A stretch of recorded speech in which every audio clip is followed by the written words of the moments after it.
Hello, everyone. My name is Brian. I'm the senior pastor of our English congregation.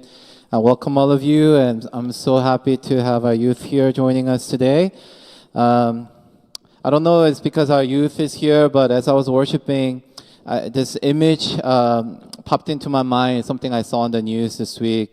I saw people like going to the movie theater, watching Taylor Swift movie. I guess movie came out. I don't follow her, sorry. But I saw people like dancing and singing in the movie theater. Some people are complaining. Some people are just so excited, just want to live out that concert feel. I was like, what if we do that at church? Why can't we do that at church? You know? So I continue to encourage you.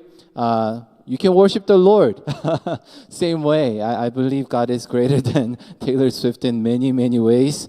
So just something that I thought about today. Another thing I want to encourage and challenge the church. Fall Festival is an event of the church. This is not only for children. We're going to invite the community. Hundreds of people come out to this event. I encourage all of you to just come and say hello, even if you don't have kids. It's a great way to come meet the neighbors here. We're going to be outside. I'm pretty sure the weather is looking okay now. Even if the weather is bad, we'll do it inside. What an opportunity to be missional, so that we don't just talk about missions, but we actually show up and get to know some neighbors who just walk in on this day. And traditionally, we've been attracting a lot of people to just come through those doors. And the second thing that I want to challenge you, when the staff sat together and we talked about candy donations, I said, let's expect 100 bags because we need to give out a lot of bags. We get hundreds of kids to come out. And look how many people we have here. We definitely have more than 100 people here. If one person gives a bag to bless someone else at this event, we could easily hit that 100, but we said, realistically, let's do 75. And I was kind of sad to hear we only have 25 or so. I'm sure we have a little bit more, as more people probably gave. But I encourage you, if you didn't have the chance to go to the grocery store to buy candies, but your heart is there and you just forgot, let me give you an opportunity. I'll buy the candy for you. Just send donation to someone. Pastor Esther, we take donations. Again, this is not to force you to give donations, but it's a great way to practice generosity to bless the people. What a great way. If you can't come in person, you can bless the kids with lots of good candies. I know Daniel said Kit Kats and Twizzlers. I don't like Twizzlers, so don't buy those. Buy Kit Kats are okay, and High Chews. There you go. Anyway, this is not from the Lord, but this is just my opinion, okay? Anyway, all right. Before I begin the message, I do want to talk about what I mentioned last week regarding Halloween. I think it's very important that we talk about these things, and I encourage you to continue the conversation at home with your children, with your family. Because as a family, you might have to decide, what are we going to do? Are we going to let the kids go on trick-or-treating? And this has been an age-old conversation and fight. And let me give you some guideline today. And again, this is not what the Bible says, but this is something that I've been wrestling with, something that people have been wrestling with, and I found a great guideline that you can use to have some conversation at home with your children. And this applies to youth too. So listen carefully. And I'm not demanding anyone that you do what I do. I just want you to talk about it and think about why we do, why we don't do, because I think our children, they deserve to know why they're not allowed to go, why they're allowed to go, okay? Traditionally, we provide an alternative, as we call it, alternative option for church families to gather at church for a fun night of games and candies. And we used to do that on Halloween night, because it can kind of get scary and it's dark out there. However, due to various reasons, we decided not to host the Fall Festival on Halloween Day in recent years. Some are practical reasons. Some are very practical reasons, like on a weeknight, it's hard to get volunteers, it's so late, and we want to be more missional. So in order to attract more neighborhood people, we had to do it on another day because guess what? Everyone wants to go to their neighborhood on Halloween night. So in order for us to think about all these things and to be missional, which is our main reason, we wanted to encourage church members as well to make the most of Halloween Day to shine as God's people in their neighborhood. And you can do that in many ways. You can just greet them with a big smile. How often do you get to talk to your neighbors? Be at home. Again, as I joked about last week, don't lock yourself in the house, go to the basement, because people usually pass. It's kind of like Passover. They pass over those dark homes, right? This is not Passover, okay? Halloween is a day where people come and they expect to see you at home. Turn on the lights. Have some candies. Don't just have candies, but be intentional. Go out there. Greet them with a smile. Ask them their names. Introduce yourself to them. All this to say, I know there are concerns, real concerns about participating in Halloween activities due to the things that are contrary to our beliefs as Christians. Things like scary costumes, witchcraft, even decorating your house with tombstones and skeletons and ghosts. These things are not something that we mess around with because spiritual realm is real. Bible makes it very clear that there is a spiritual realm. And the devil and the dark forces are out there that could affect the way we think and live. And Bible makes it very clear and warns against witchcraft and many other evil practices. Therefore, we need to be careful and we need to be very careful in the way we discern what we can do, what we should do, and what we should not do. Because Bible often does not provide a clear answer to these topics that we wrestle with all the time. So let me share a guideline that might be helpful to you as it was helpful to me in terms of understanding how we can live in this world and not be of the world. There are 3 ways I believe that you can process your decisions. First way is to receive the aspects of the culture. It could be giving out candy. I don't think anything's wrong with giving out candies. Dressing up as your favorite characters. It doesn't have to be anything scary. You could dress up as Jesus. No, don't do that. It will turn people off. It's like, who is this guy?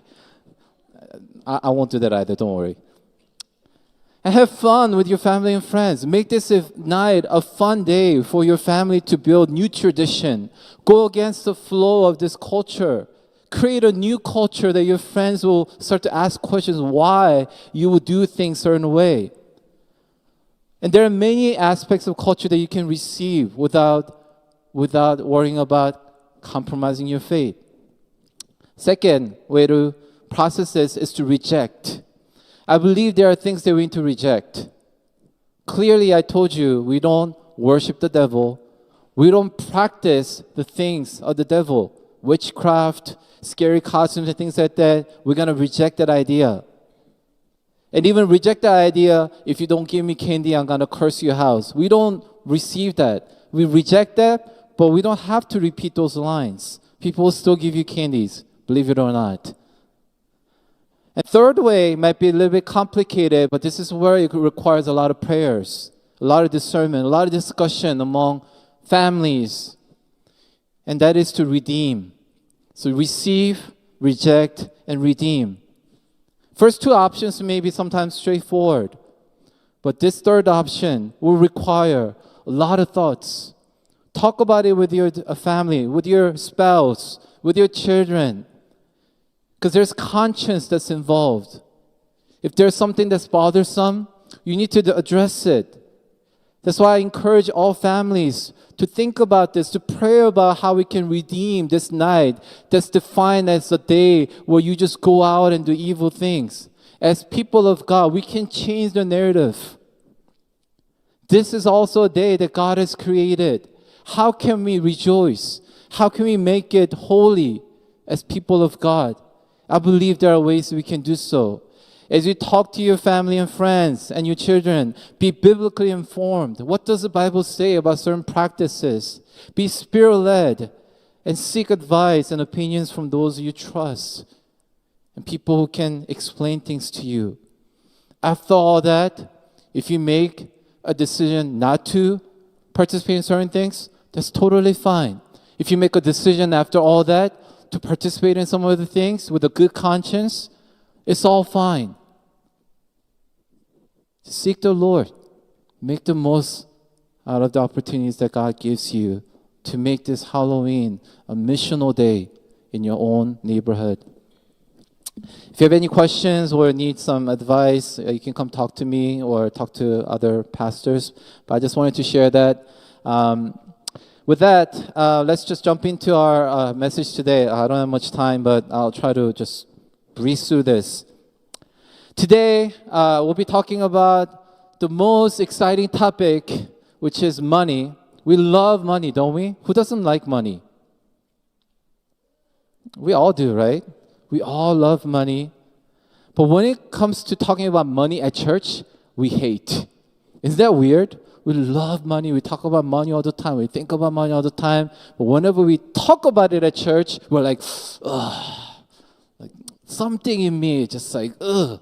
I don't feel comfortable. But today, I'll talk about it. Offering, giving. In addition to that, we'll talk about sacraments like baptism and communion. And I'll try to do all that in 25 minutes or so, okay? So let's just go to this passage in Matthew chapter 6, verses 19 to 21. Matthew chapter 6, verse 19 to 21. Let me read it for you. Do not store up for yourselves treasures on earth, where moth and vermin destroy, where thieves break in and steal. But store for yourselves treasures in heaven, where moth and vermin do not destroy, where thieves do not break in and steal.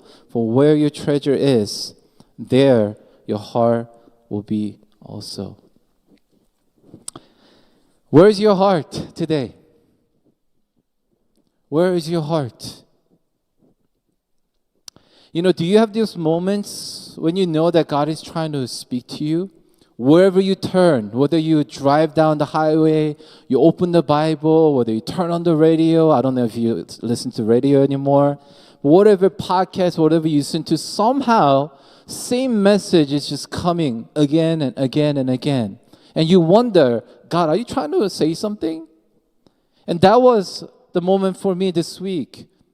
As I was preparing myself to give this sermon on the offering, topic of offering, and these topics have been decided a few weeks ago when we decided on the special sermon series, Standing Firm. Last Sunday, I go to congregation meeting. Guess what we talked about? Offering. I heard an encouraging news that our offering giving went up last year. I was like, thank God.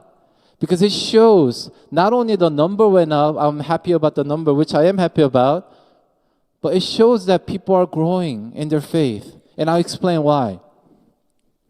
Not only that, on Tuesday, I got together with my discipleship group, and guess what we talked about? Grace living, stewardship. It relates to our faith, giving, financial stewardship is what we talked about. And I'll talk about them more a little later. And yesterday, if you're following Bible in 1 Year devotional, guess what? In 1 Timothy chapter 6, I was just shocked. I was like, God, are you trying to tell me something? 1 Timothy chapter 6, these are a couple verses, but you can go back and read the whole chapter. This is what it says, verse 17 to verse 19. Command those who are rich in this present world not to be arrogant, nor to put their hope in wealth, which is so uncertain, but to put their hope in God, who richly provides us with everything for our enjoyment.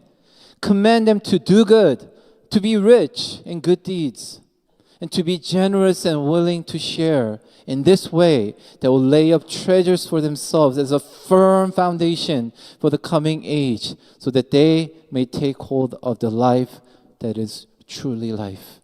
Life that is truly life. I wonder how many of us were truly enjoying the life that is truly life, according to what Bible defines it as the life. Are you standing firm in the way that you manage your finances, in the way that you give to the Lord, share with those in need? And today, the message is not intended to bring guilt and shame to those who are not giving faithfully. I pray, though, that God will convict your heart. God will move your heart to re-examine where your heart is. Because as I jump into offering, number one, it's a reflection of our hearts. Offering is not just the amount of money that we put in. It's more than responsibility. It's a reflection of our heart. As we read earlier, for where your treasure is, there your heart will be also. Whether you go to church or not, you cannot deny this statement. The things that you think about, the things that you worry about constantly is where your heart is. If you have hobbies, certain behaviors, certain food that you enjoy, activities, school, career, whatever it is, if you're constantly bombarded by these thoughts and kind of soaked into that mode all the time, that's where your heart is. I believe offering is a simple response of our love to the Lord. And I was listening to a sermon, and they mentioned this term proportional giving. Proportional giving. What does he mean? He said, in response to what God has done in your life, in proportion to how blessed you are, how forgiven you are, the mercy and the grace that you have received, you give to the Lord. Think about this, people of God. How much we have received from the Lord. Writing a check once a week here and there, we might feel like, God, I'm giving you this much in proportion to what God has done in our lives. I'm sorry. It's not much. It's not much.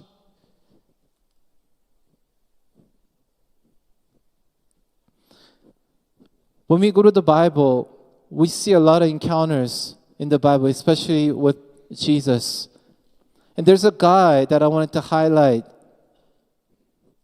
In his encounter with Jesus, his heart was fully exposed. In Mark chapter 10, we read about a guy, we often call him the rich young ruler.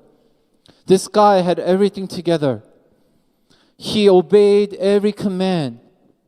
And he comes to Jesus, looking for Jesus to say something nice to him. And Jesus did. And I'm just going to pick up on verse 20. So he comes to Jesus. He says, Teacher, all these things, all the commandments I've kept since I was a boy. And Jesus looked at him, says, and loved him. Everything he says here is out of love. One thing you lack, he said. Go sell everything you have and give to the poor, and you will have treasure in heaven. Then come, follow me. And what does the response show you? At this, the man's face fell. He went away sad because he had great wealth. What do you see here? Isn't this a reflection of his heart? True motive? He lived his life doing everything he can to be righteous, to earn certain standing in God's kingdom. At least he thought that way. But Jesus knew there was one thing. Only if you could do this well, he said. But in response, the young man's heart was fully exposed because his heart was all about my possession. I'm not willing to let go of this area. I'm willing to honor my parents. I'm willing to go to church. I'm willing to worship you. But this area of my life, God, you cannot touch. It's mine. And I wonder today whether this is a message that we need to hear, including myself. Because I find myself in that place all the time. If you were to go before God today in terms of your finances, how you store your finances, what would God reveal? What would God reveal? And I pray that God will speak to you today. Because money can have a stronghold, firm stronghold, a grip on our hearts and our minds. It causes us to fear, cause us to react in the way that is contrary to what God wants to see in our lives. And if that is a struggle of yours, I pray that God will speak to you, that God will set you free from this stronghold that is bonding you down. So going back to the whole discipleship meeting, we had a long discussion on ownership versus stewardship. And I don't have time to go into everything and every detail about these two terms. But let me just get to the point and say, when it comes to Christians, us, people who follow Christ, how we view our lives in terms of time, that's availability, talent, skills, and gifts, and treasure, money, and resources, we have to realize that we are not the owner of these things. Again, let me say, we're not the owner of these things. Turn to your neighbor, tap on their shoulder, or shake them up if they're falling asleep. Say, you are not the owner. And if you have a husband or wife sitting next to you, say, we're not the owners.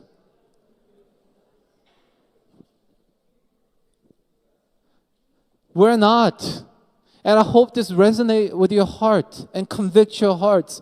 We're not the owners. Bible makes it very clear we're just managers. That's what word stewardship means. We do not own anything. It's all God's. Everything we have is God's. And we're simply called to manage these things until He calls us home. Everything we have here is temporary. Because what we have and will continue to enjoy is in eternity. It's in heaven. That's why the Bible keeps saying, store up your treasure in heaven. But you and I, we oftentimes, we can't see that far. And we refuse to see that far because we want to keep storing things here on earth. Because we love the enjoyment that comes from it. We love the entitlement that comes from it. And this may be the most important mind shifting and heart shifting that needs to happen in our lives in order to be set free from the false sense of identity, which we all have. False sense of identity and false sense of entitlement. And let me make that very clear. It's false sense of identity and false sense of entitlement. Doesn't matter how much you work and how much you sacrifice to get to where you are. You and I are still stewards. It's all God's. And in a discipleship group, the person who wrote the curriculum said this. He says, stewardship is perhaps the most revealing spiritual assessment issue that there is. It's a domino effect, he says. If you're willing to follow Christ in the arena of money management, then other less issues fall into place. But if there's a lack of surrender regarding stewardship, it becomes a significant obstacle to your spiritual growth. Significant obstacle. Doesn't that remind you of the story we just read about young rich ruler? It was an opportunity for him to break out of the bondage. And Jesus offered a clear path for him to step out of it. And he chose to take a step back and said, I'm going to go back into the prison again. How often do we make the same decision? When Jesus clearly offers total freedom, trust me. And yet we just want to step back. I like where I am. There are a couple verses I want to read to you today in terms of God's ownership. And let these verses just resound in your mind and your heart. Psalm 24 verse 1 says, the earth is the Lord's and everything in it, the world and all who live in it. And this includes our children. Our children, parents. That's one of the things that I shared with my discipleship group, that I have some control issue when it comes to my children. I like to pave a path I want them to go. And I need to let go of that, surrender to that too. They are God's children, not mine. 1 Chronicles chapter 29, verses 11 and 12. Yours, Lord, is the greatness and the power and the glory and the majesty and the splendor, for everything in heaven and earth is yours. Whose? Yours, Lord, is the kingdom. You are exalted as head over all. Wealth and honor come from you. You are the ruler of all things. In your hands are strength and power to exalt and give strength to all. Deuteronomy chapter 8, verses 10 and 17 and 18 says this. Listen to this very carefully.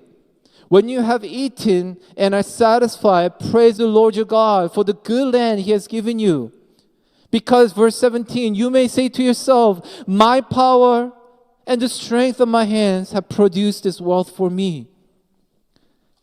But God says, well, remember the Lord your God, for it is He who gives you the ability to produce wealth. The reason why we are so successful in our workplaces, the reason why you can have food on your table and shelter over your bodies is because of God. God is the one who has given you this amazing talent and gifts, education. And I hope you guys remember that youth group. It is God. That's why we look to Him. That's why we seek Him. He's a reason. He's a source of everything. And Matthew 25, verse 21 makes it very clear. Our identity. His master replied, well done, good and faithful servant. You have been faithful with a few things. I'll put you in charge of many things. Come and share your master's happiness. Who's the master here? Who's the master here? It's God. Who's the servant here? Us. Let's not put our name next to the master. We are servants of God. Second, not only reflects our hearts, but it reflects our priority. Our giving, our offering reflects our priority. It says in the word in Deuteronomy chapter 26, verses 1 and 2, when you have entered the land the Lord your God is giving you as an inheritance and have taken possession of it and settled in it, take some of the first fruits. Underline that, circle that in your mind. Take a picture of the screen and just circle first fruits of all that you produce. Proverbs chapter 3 verse 9, honor the Lord with your wealth, with the first fruits of all your crops. And I shared this when we began this series, and I mentioned the story of Cain and Abel. Why did God reject Cain's offering and receive Abel's offering? It was because what? Abel offered the firstborn, the best of what he produced, what he was able to get. But Cain offered, as the Bible says, some of the fruits of the soil. Does that show priority? And I talked about tithing here. Let me remind you again. Children, adults, it's not just 10%, but the first 10%. Set aside this 10%. And this is a baseline. You can do more. Set aside God's portion before you spend money. Build it into your budget. If I were to look into your budget, do you have tithing budgeted into your monthly spending? Or is it like after you spend everything, you take whatever is left over and give to the Lord? Our God is a gracious God. He's not going to punish you for that. He's not that cheap. He's not that petty. But if you want to grow as people of God and go into maturity in the sense of giving and offering and surrendering our finances to the Lord, this must be the first step that we take. Priority. Because God commanded. What did God command? Not only to give to Him, but to offer the best. Offer the best. Oftentimes, He made a way for people to offer their best, regardless of how much they had. He didn't always require people to bring a lamb because some people could not afford a lamb. What did God say? Bring a dove. Bring something else. What's the best you could offer to the Lord? That's why Bible highlights the widow who gave 2 coins. Remember that story? It wasn't because she made a scene and gave the best and she gave money. No, it was because she prioritized God. And when you look to the Bible, giving was a central part of people's worship. Throughout Old Testament and New Testament, you see giving is a central part of worship. People brought all kinds of offerings to the Lord to show their gratitude, to tell God that everything belongs to Him.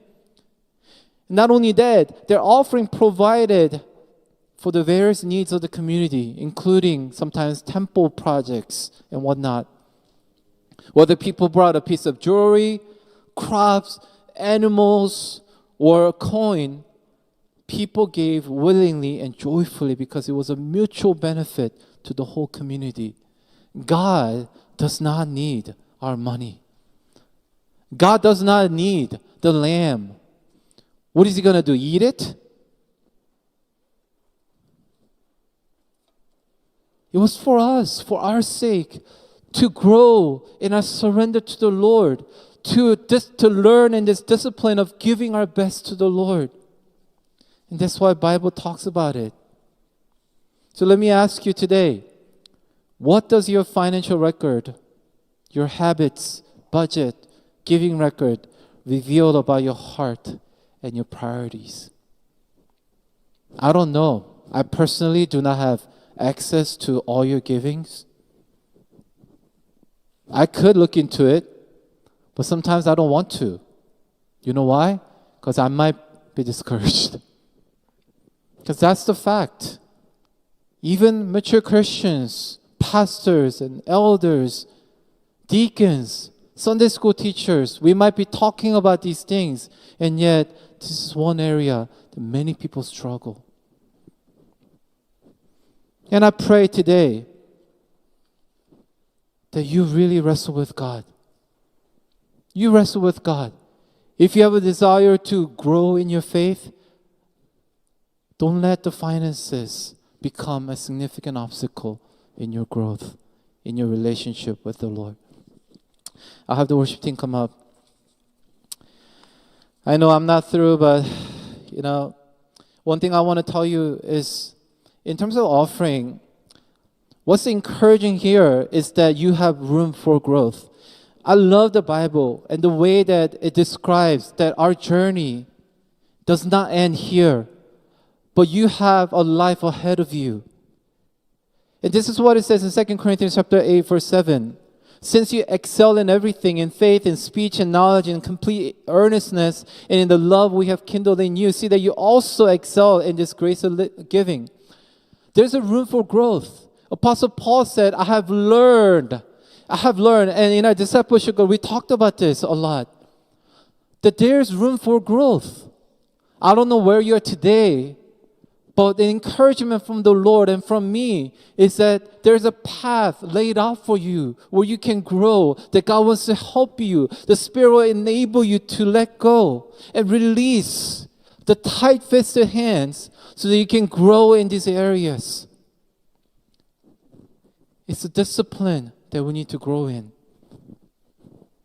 If you want to grow in certain areas, thinking about it, watching YouTubes, that's what I do with golf. Am I improving? Maybe a little bit. But you have to get out there. Take some swings.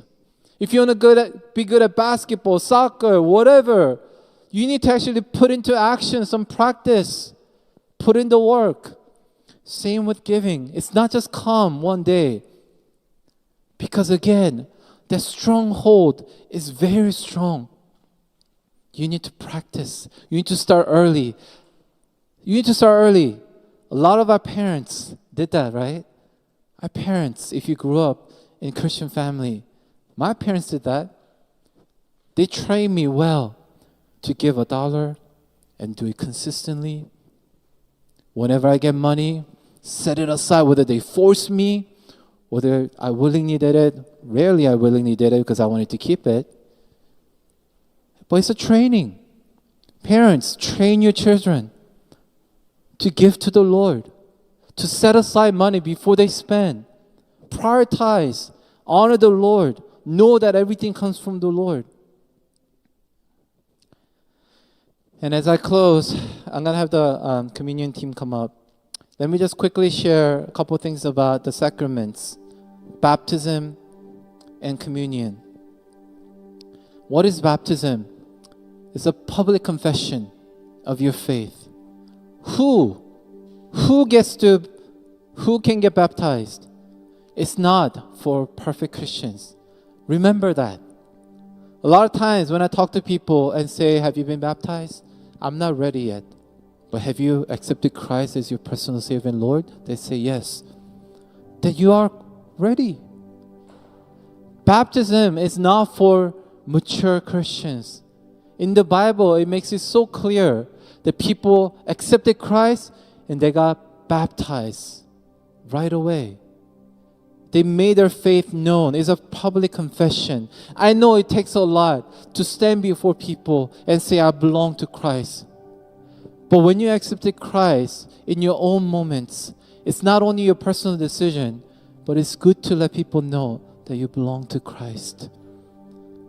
As you go down, as we at our church, we practice full immersion here. As you go down under the water, it's symbolizing you're being buried with Christ. And when you come out of the water, it's a new life. Being raised with Him. Keep in mind, baptism doesn't make you a believer. It doesn't. Nor does communion. Communion is a table where we share and remember the sacrifice of Jesus Christ. So today, the reason why we do this often is Jesus commanded us every time we come together to do this in remembrance of me. So today, as the deacons and the elders, the communion ushers will pass out the communion elements, I want you to think about this. What did Jesus do for me? How amazing is that grace? What a privilege that I get to partake in this. Because all believers can partake in the communion. As long as you have personal faith in Jesus Christ, you can participate in it. And one thing that Bible makes it clear that we need to do when we take communion, it says to examine our heart. Before we take on the body and the blood of Jesus Christ, it says to examine your heart. If there's anything that you need to confess, right now is the time to do so. We do it every day. But before we take communion, let's take a moment and remind ourselves that it is this body and the blood that sets us free. Sets us free. So let's do that. Let's all hand them out. Just prayerfully as you receive the elements, take some time to pray. Take some time to worship with the worship team. Let the song lyrics speak to you, remind you of the amazing work that Jesus has done on the cross.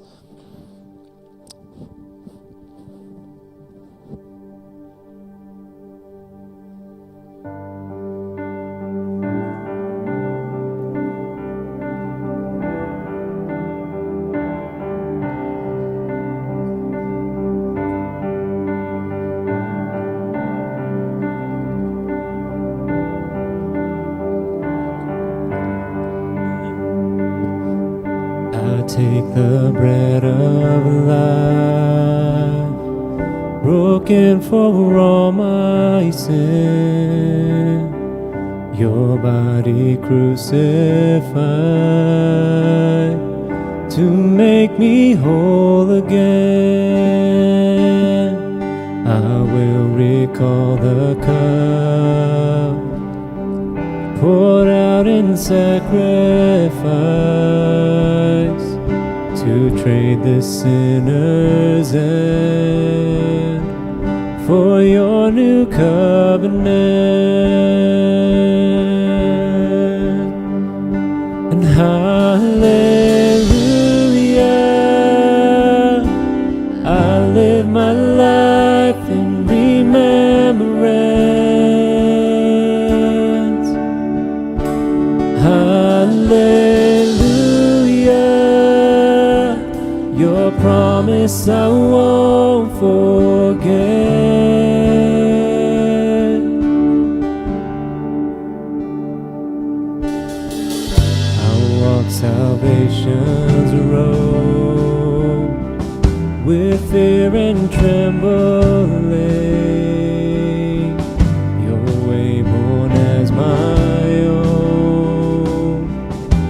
as Christ is formed in me.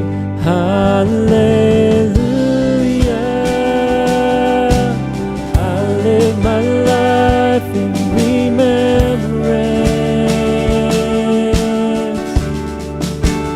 Hallelujah. Your promise I won't forget.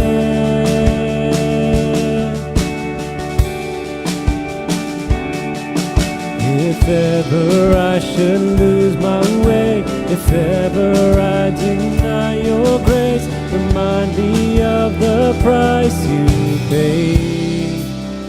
Hallelujah. I live in remembrance. Brothers and sisters, this symbolizes the body that was broken on the cross for us. Let this be a reminder for us, the sacrifice of Jesus, how He took our sins and hung on the cross. He suffered the death that we deserved. So let's all partake it together. Let's give out the cups. As you continue to wait for the cups to get to you, just prayerfully go before the Lord and meditate on the sacrifice of Jesus. And I'll ask the worship team to just continue to lead us into time of worship. And we'll partake it all together once everyone received it. Okay?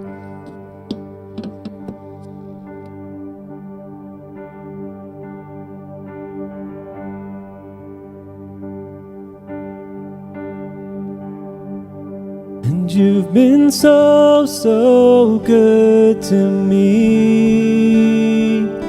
And you've been so, so good to me. Oh, to think where I would be if not for you, if not for you. And you've been so, so good to me. And you've been so, so good to me. Oh, to think where I would be if not for you, if not for you. You've been so, so good. And you've been so, so good to me. And you've been so, so good to me. And oh, to think where I would be if not for you, if not for you. As far as heights reach from the depths, as far as east is from the west, so far your grace has carried me. Until I see you face to face, until at last I've won my race, remind me you're not finished yet. Hallelujah.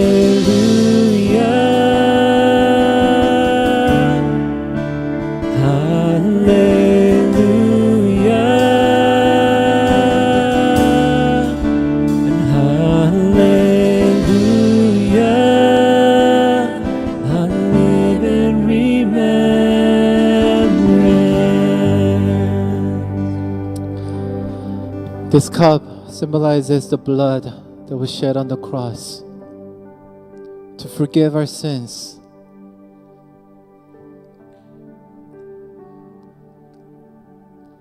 I hope this cup, as we look into this cup and see a reflection of ourselves, I hope we know that it was because of me and you, us, that Jesus hung on the cross.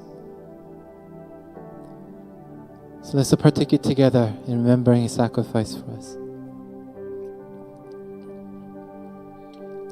Let's all stand together.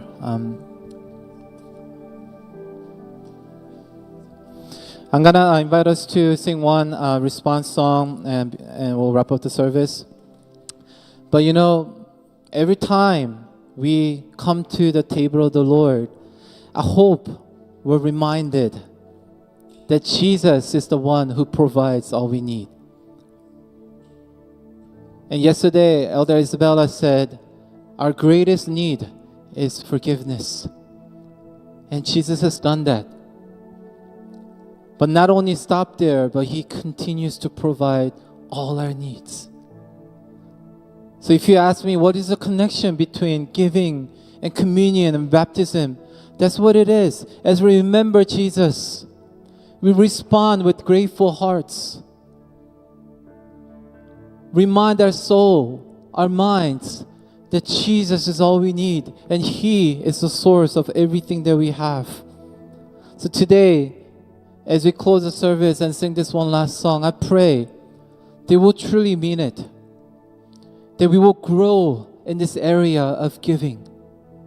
And I shared last week at congregational meeting, I was really encouraged to see some increase. But I said, I want to see more. I want to see more, not because we need money. Again, don't get me wrong, we're fine. We're doing just fine. But you know what? It's for you and me. My wife and I, we often talk about how can we give more? How can we be more generous? It's not because we have so much. And I've seen that in my parents. We grew up so poor, and yet I saw how they were so generous to people. As a young child, I resented it because I wanted to keep all that for myself. But now I understand. Now I understand. When your children see you, when other people see you use money and the way you manage your finances, would they say that you're being generous? That's a challenge. Let's surrender everything to the Lord as we sing this song and wrap up the service. Let's sing.